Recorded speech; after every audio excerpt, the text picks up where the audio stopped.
Hola a todos y bienvenidos una vez más a este canal. El día de hoy les comparto una entrevista que realicé en la Feria del Libro de Bucaramanga y tiene muchas anécdotas que más adelante les contaré. Casi perdimos la esperanza de poderla realizar, pero gracias al equipo de comunicaciones de un libro se pudo hacer realidad. Así que gracias a Nicolás, al resto del equipo de la Feria del Libro por permitirnos esta oportunidad. Y les comento que esta es una entrevista a dos voces. La hice en colaboración con mi amiga Angélica Villalba. Ella tiene un podcast que van a tener linkeado aquí en la descripción. Y esta entrevista se realizó en el marco de la presentación de la nueva novela de Santiago Roncagliolo, El año en que nació el demonio. Así que no les voy a quitar más tiempo y vamos allá con la entrevista. ¿Cómo te ha ido también estos días de feria? Me vi muy volada en Bogotá también y eso. ¿Ha estado bien? Sí, al final es una pequeña gira colombiana, ¿no? Porque he ido a San Gil, a Bogotá y a Bucaramanga. Y lindo, aquí la gente siempre me ha tratado súper cariñosa, siempre es emocionante venir, ¿no? Saber que tienes gente que sigue tu trabajo en Colombia. Cuando Daniel me mandó la programación de la feria, me dijo, mira, viene Santiago, y yo posteé en Twitter, no puedo ser que vaya a conocer Bucaramanga. Yo siendo colombiana nunca he ido para ir a ver a la feria. Nunca, yo ya es la tercera vez que vengo, ¿eh?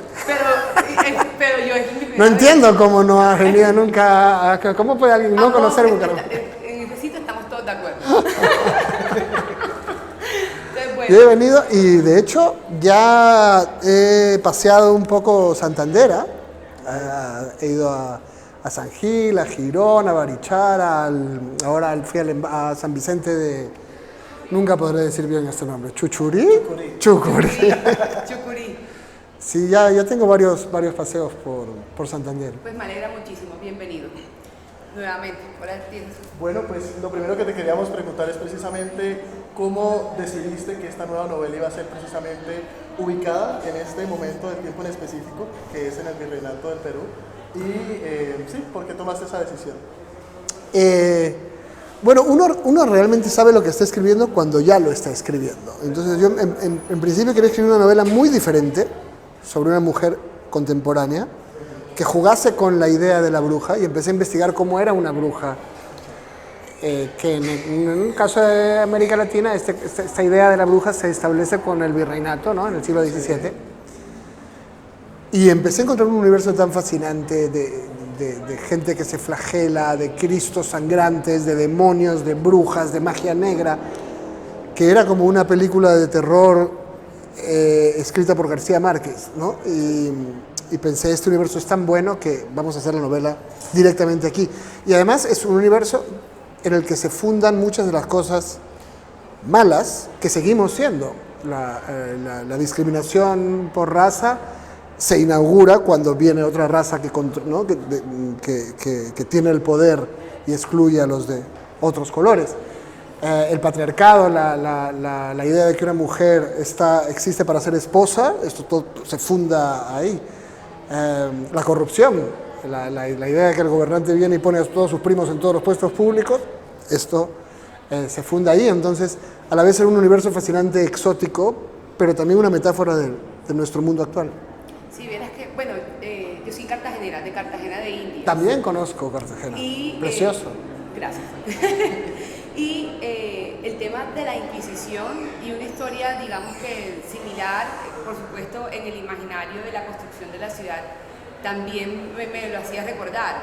Y también pensaba que hace muchísimo rato no se escribía algo acerca de esa época y lo que todo eso había significado.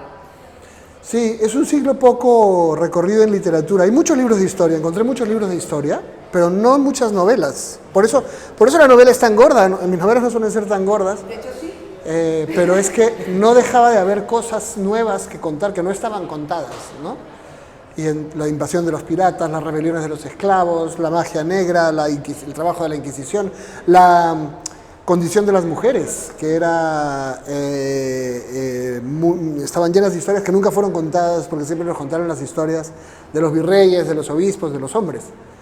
Entonces, todo el tiempo había espacios que llenar, espacios que cubrir de una época no contada. Y los personajes femeninos fueron muy fuertes y preponderantes y efectivamente, sí lo notamos que como novela, efectivamente lo que conocemos de la época siempre lo que conocíamos era el personaje de la bruja, pero no había ningún desarrollo detrás, ni histórico, ni un contexto más grande. Y sí lo pudimos notar. Yo justo te quería preguntar, bueno, como tú estás viviendo en España y este libro es histórico, netamente basado en Perú, ¿cómo fue ese proceso de investigación para lograr llegar como al detalle de esta información sobre esta época específica? Bueno, investigué mucho en Perú, pero también investigué mucho en España, porque eso era España.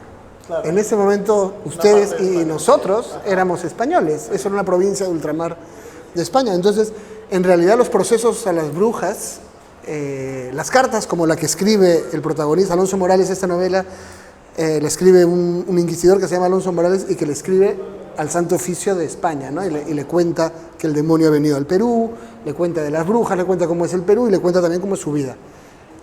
Las cartas como esa en realidad están en España, porque fueron enviadas a España y siguen los archivos históricos de ahí y los procesos. Los puedes pedir.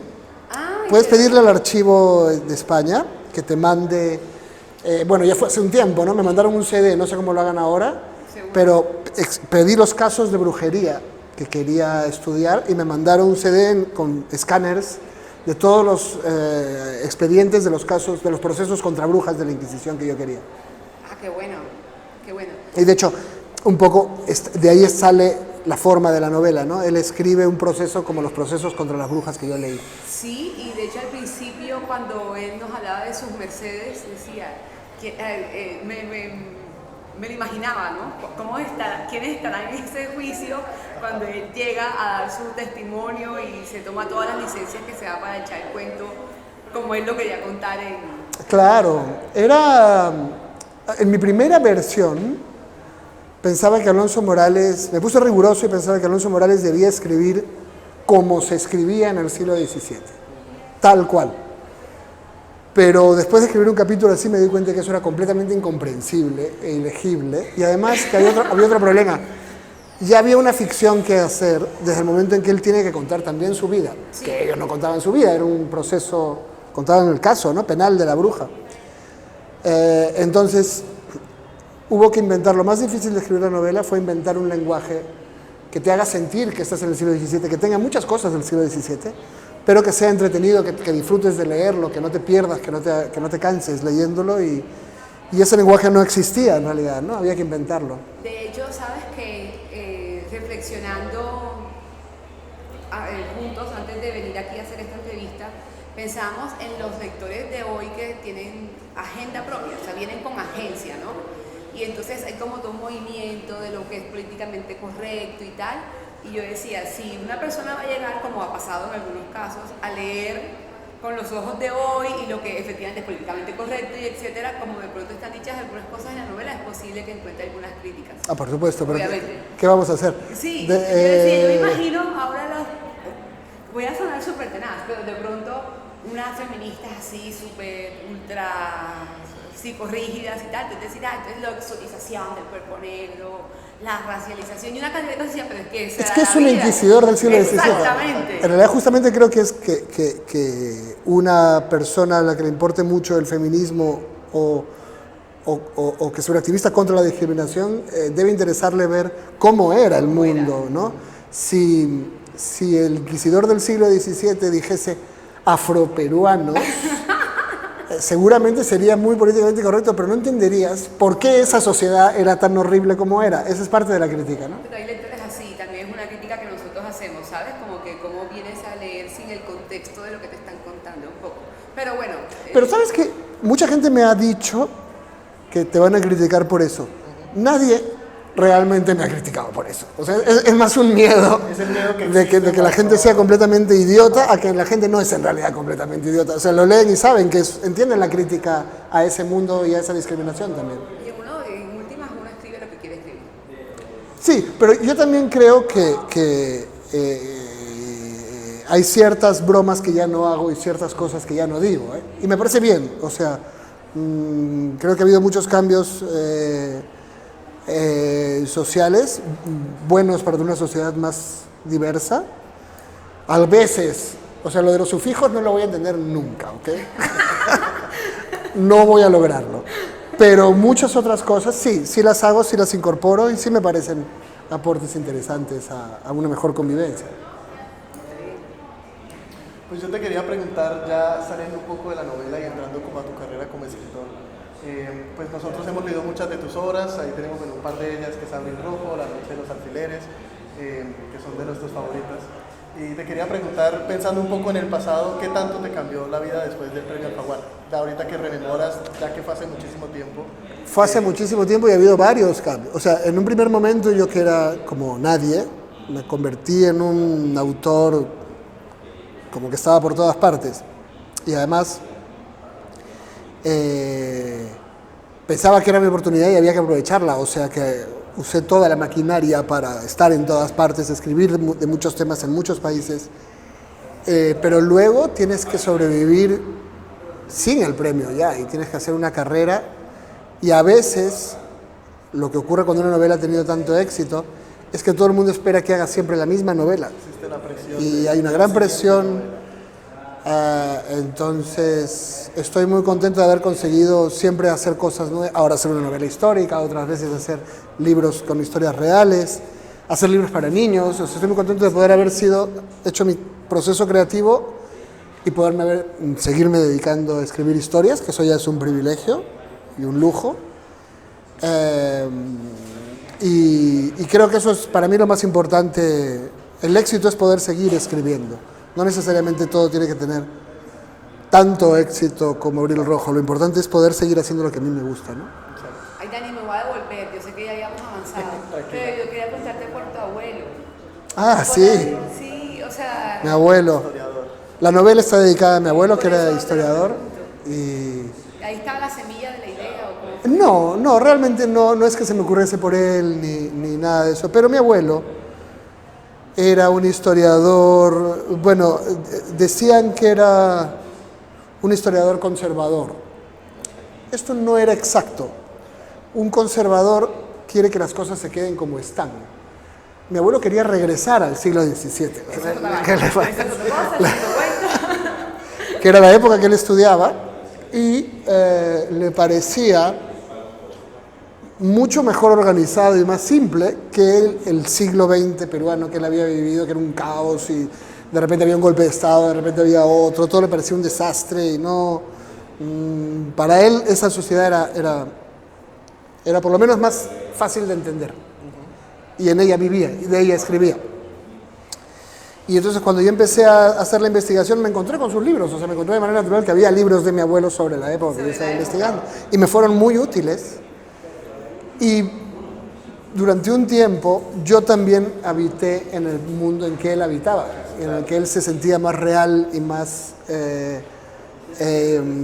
natural, y en el que él vivía la mitad del tiempo, ¿no? Entonces, mientras escribí esta novela conviví con él mucho más que cuando estaba vivo, y porque no era especialmente cariñoso ni especialmente simpático, pero fue un paseo por su planeta, fue un paseo por su universo, y le dediqué la novela porque entendí mucho mejor quién era él, ¿no? Qué bello transitar esos pasos. Sí, se volvió algo muy personal respecto de él. Y a él le gustaba la idea de que yo fuese escritor. No le gustaba nada lo que yo escribía, pero el hecho de que alguien en la familia fuese escritor, como historiador, como esas cosas, dejaba entender a su manera extraña que le parecía bien. Sí. Aprobado. Sí. Bueno, pues mi última pregunta, y esto es más para una sección que también tengo en redes, es ¿cuáles son esos 3 libros que tú recomendarías en estos momentos? Puede ser que leíste hace poco o que son tus favoritos de toda la vida, pero 3 libros que se te vengan a la cabeza y que digas, mira, deberían darle la oportunidad a estos libros. Ok. Ahora mismo diría cualquier novela corta de Bolaño. Estrella Distante, por ejemplo. Estrella Distante es extraordinaria. Sus novelas cortas son a la vez thrillers, tienen mucho que ver con lo que a mí me gusta hacer. A la vez son thrillers llenos de suspenso, pero a la vez hablan de la oscuridad humana y de las emociones humanas, ¿no? Lo que da miedo no son fantasmas, son personas. Quizá ahora hace poco he leído Babysitter de Joyce Carol Oates, que también de alguna manera escribe thrillers emocionales, son historias, son novelas que sobre el daño que las personas podemos hacernos, que es un tema que a mí también me interesa mucho, sobre por qué unas personas destruyen a otras, y es muy penetrante y muy escalofriante a la vez. Y ¿qué más? Algo menos tétrico. No es truculento. Algo menos pero Es que a mí me gusta mucho lo truculento. Vemos que te gusta el thriller, sí. Estoy leyendo ahora mismo The Invention of Sound, no sé si está traducido ya, La invención del sonido, de Chuck Palahniuk, que ya ese sí que es francamente retorcido, grotesco y monstruoso, y sin ninguna, por lo menos los otros tienen justificaciones. Chuck Palahniuk no tiene ninguna justificación, pero no puedo soltarlo. Sí. Pero, ¿sabes? Bueno, eso me hace pensar en... De pronto también mi última pregunta para darte más tiempo de que otros hagan el suyo. Siempre hay un afán de novedad, siempre hay algo que se está lanzando, siempre hay algo nuevo. Y yo tengo como una obsesión de ver qué está nuevo en el tema narrativo. Y he encontrado una cantidad de historias turbulentas y bastante extrañas, como por ejemplo, se me olvida este colombiano, que son plantas quienes narran una historia, o de repente también hemos llegado a la conclusión, filosofando juntos, Daniel y yo, que tal vez las mujeres que han tenido la oportunidad de irse a escribir sus cursos de escritura creativa, másteres en literatura y etcétera, son como realmente las nuevas propuestas narrativas que estamos encontrando. O sea, un poco como que escritores que nos gustan y tal, obvio la historia es distinta, la construcción de los personajes cambia, pero de pronto el estilo se mantiene. Y hemos encontrado cosas como esas que no, es como inexplicable y todo también. Quiero saber como que a nivel latinoamericano, ¿qué crees que está pasando? ¿Qué es lo que estamos viendo? Bueno, hay toda una, en los últimos años, una narrativa de terror hecha por mujeres en América Latina, desde Mariana Enríquez hasta Samantha Schweblin, o Mónica Ojeda, o María Fernanda Ampuero, o Liliana Colanzi, en fin, son muchísimas mujeres escribiendo, Dolores Reyes, mujeres escribiendo historias de terror, muy desde el punto de vista femenino. Y yo diría que incluso yo metería a Guadalupe Nettel dentro del grupo, que no es lo mismo, pero por ahí va. Sí, es oscura y escribe sobre monstruos. De una Parecido al miedo, pero no necesariamente sí, paranormal. exacto. Y este grupo de autoras hace años que a mí me interesa mucho, que de hecho comparado con ellas yo tampoco soy tan truculento. Yo soy como el normalito. Es que de hecho sí. Sí, ellas son bastante más oscuras. Sí. Y luego, digamos a nivel personal, hay algunos autores, y estos, claro, un poco de manera natural son hombres, como Alejandro Zambra o como Pedro Mairal, que los considero los autores de mi crisis de los 40. Son los autores que han ido contando en cuyas novelas, porque mis novelas no son muy autobiográficas ni personales, yo me invento universos, ¿no? De gente que aparentemente no se me parece. En cambio ellos cuentan historias mucho más cercanas a su vida real y su vida se parece a mi vida real. Entonces cuando he leído La Uruguaya o literatura infantil o poeta chileno, he encontrado muchas cosas que tienen que ver con lo que yo vivo también y que me han emocionado mucho, ¿no? Pero eso también tiene que ver con esa tendencia de, bueno, la literatura latinoamericana en general, que somos muchos países, pero somos todos iguales prácticamente. Y me pasa mucho al leer, me acuerdo, bueno, me pasó con Abril Rojo, por ejemplo, que yo dije, este libro perfectamente puede pasar en Colombia sin ningún problema, Sí. como puede pasar en México. La Inquisición que estaba en los todos piratas. lados. Y, Había sí. otro libro que me pasó lo mismo, de una escritora mexicana, de Fernanda Melchor. ¿Cómo se llama el libro de Fernanda? Temporada de huracanes, Temporada de posiblemente. Huracanes. Perfectamente puede pasar en Colombia sin ninguna modificación. Y también es medio de terror, ¿no? Y hay Ajá. bruja y todo este tema. Ese tema. Sí, creo que hay una unidad, porque hablamos el mismo idioma y hemos vivido cosas dentro de la diversidad comprensibles, compatibles por lo menos. Y luego también hay otra cosa que estamos hablando de una generación que, porque más o menos todos los autores que he mencionado estamos entre los 40 y los 50 y algo, Claro. que nacimos con el boom latinoamericano, pero en realidad nuestra principal fuente de cultura fue la tele, el audiovisual, el cine, y luego hemos visto pues cambiar el mundo de una manera similar, y nos hemos comunicado entre nosotros, yo creo que mucho más de lo que se comunicaban. Hemos podido viajar y nos hemos podido conocer más que antes, ¿no? Yo conozco muchísimos colombianos escritores y otros artistas colombianos que no son escritores, y a veces los veo más que a mis amigos de Barcelona, porque nos encontramos en los viajes, ¿no? Ajá, exacto.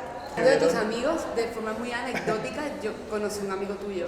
¿Qué es? Eduardo Darllán. Sí, Sí, eres que... viejo amigo de la universidad. Pero ¿de dónde has sacado a Eduardo Darllán? Porque Gabriel es su primo, Gabriel es mi mejor amigo, y me regaló este libro en el Ah, 2016. ok, Y así mira. te conocí yo a ti. O sea, empecé a conocerte. Eduardo es un muy buen Y ensayista. luego me dijo, pero mira, y ese escritor que yo te dije que empezáramos a leer juntos, y con él fue que empezamos a leer tu obra. Es amigo de mi primo, y luego lo conocí, la última vez que lo vi fue el año pasado aquí en enero, en un matrimonio que fuimos y todo. Él era compañero de la universidad. Él y yo nos hemos visto en situaciones que ninguno de los dos va a revelar. Y nos hemos leído. Yo también he leído sus ensayos políticos, y es una lista político muy agudo, muy lúcido. Y estoy seguro de que muy sufrido en este momento del Perú y de la irracionalidad De hecho, total gobernando. viene sufriendo hace unos años, Eduardo. Siempre que nos echamos a conversar es como serio cada cosa más. Bueno, Pero es que mi ya padre era hablado. mi padre era un político noble, idealista, y se murió hace 3 años, y yo cada vez más pienso que lo mejor que le pudo haber pasado es Fue no no vivir ver el los tiempo. últimos 3 años. Creo que a cualquiera que le guste, le interese la política, en el Perú, en muchos países de América Latina, en el Perú, en Ecuador, en este momento está pensando que todo ha salido mal. Hablando de Argentina. Argentina. Más bien, ha pasado algo que nunca pensé que ocurriría. Los civilizados en este momento son ustedes. Jamás creí que lo diría. Uno se Col- ríe, porque es verdad. Colombia y Chile tienen unos sistemas institucionales democráticos, Rígidos, democracias, y donde puede ganar no se uno, le- puede ganar el otro, se puede denunciar al hijo del presidente en los medios, se le puede procesar, o sea, lo que se viene llamando una democracia. Exactamente. Bueno, ahora Pues sí, ahora gracias. sí, damos cierre a la entrevista. Muchas gracias, Gracias Santiago, a por esta ustedes. oportunidad, y gracias a todos los que estaban viendo este video en YouTube. Nos vemos en una próxima ocasión.